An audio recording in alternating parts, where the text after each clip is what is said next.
How are you doing? I'm good, babe. How are you? Yes, I'm good. Happy Valentine's Day. Happy Valentine's Day, darling. Are you feeling in the loving spirit? Yeah, I mean, like, just the same daily love, innit? Do you know what I mean? Love should be, like, yearly, like, universal, not just on one day. So it's like Valentine's Day every day, innit? Yeah, you know what I mean? Exactly. And what's your current status then? Are you... So I'm single, but I'm in a relationship with myself. Hey! So it's like I've really, for the past few months, I've really been like proper at this self-love thing. Do you know what I mean? Yes. So yeah, like Daniel's my boyfriend, and it's all good. Yeah, and we love that. We love and that. we love that. Well, look, it's really good to have you on the show, and thank you so much. I came across you, I believe it was last year, specifically because I saw you were in the Metro newspaper. Yes.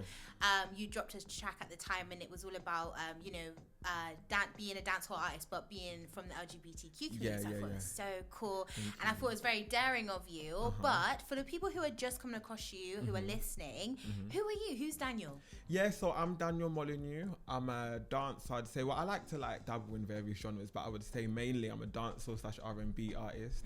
I'm from London. I like to use my music to make the world a better place. Do you know what I mean? I think I think we all go through so much as human beings. I've gone through a lot in my life. We all have gone through so much, and I just think let's just try to like make the world better than it is. Do you know what I mean? Obviously, I like to express myself creatively. I love bashment. Indeed. Who doesn't? But I've also, I've got an R&B side to me. I've got like an emotional side to me, and that's just who I am. Yeah, just trying to make the world a better place and spread good vibes, innit?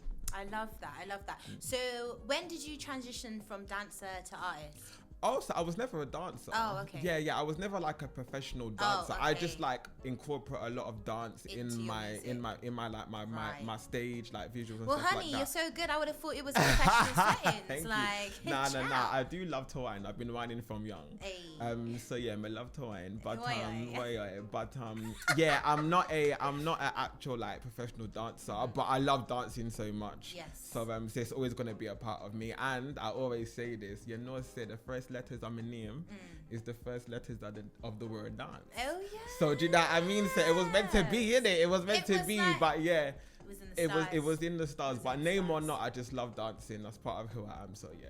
I love that. So can we talk a bit about you kind of coming into yourself then? Because obviously, you are gay. Yeah. And I feel like, first of all, dancehall, gay. Let's be honest. There's a lot of homophobia, especially in Caribbean islands. So I feel like you're very brave to be so in tune with your sexuality and be so public about it. Can you tell me about how that first started out for you and how you, I'm going to say, develop the courage to even be so public? Yeah, well, it wasn't definitely like, I've been a musician since I was 14 years old.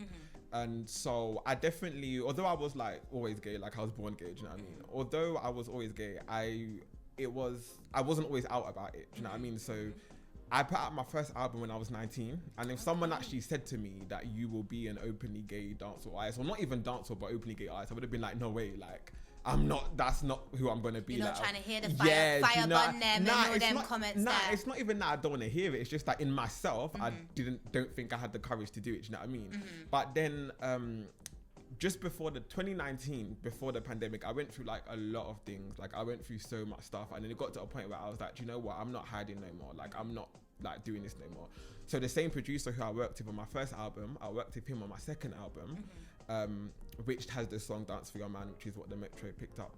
But when I was making the album, I didn't intend to even come out, but then it got to a point where I was like, because I went through some things behind the scenes, and I was like, do you know what, this is who I am. I sat him down and told him. He was so cool, he was so blessed, and then that's how I just developed the courage to. And then and then, so you actually dropped the music and then came out off the back of it? No, so I started the album, and then during the album process is when I decided to, do you know what, because the songs I was writing before were about men, but I wasn't trying to say I wasn't trying to make it clear, do you know what I mean? But then during the album process, I then was like, do you know what? I'm not like hiding no more. Like I'm going to be so clear. Like I'm talking about a man. That's what it is. And then all the songs kind of followed after that kind of mentality. And then, but that was a journey in itself. And then now, so even now being a dancehall artist, it's not even that I sat down to say to myself, let me be an openly gay dancehall artist. That's not what I set out to be. Although I am happy to be that, and I am that. It's that I just happen to be LGBT and happen to do dancehall. Yes. So they all just combine, and then it's one thing. And I'm happy, and I want to use it to change the world. Yeah. But it was just a natural combination of who I am. Do you know what I mean? So yeah. That's amazing. That's amazing. And look, we're gonna come right back to that because I feel like it's such an important discussion to have. But let's go back to some music now, and we're gonna play some B. Anderson. This one's entitled Mirror Mirror, live on Reprezent. Don't go anywhere.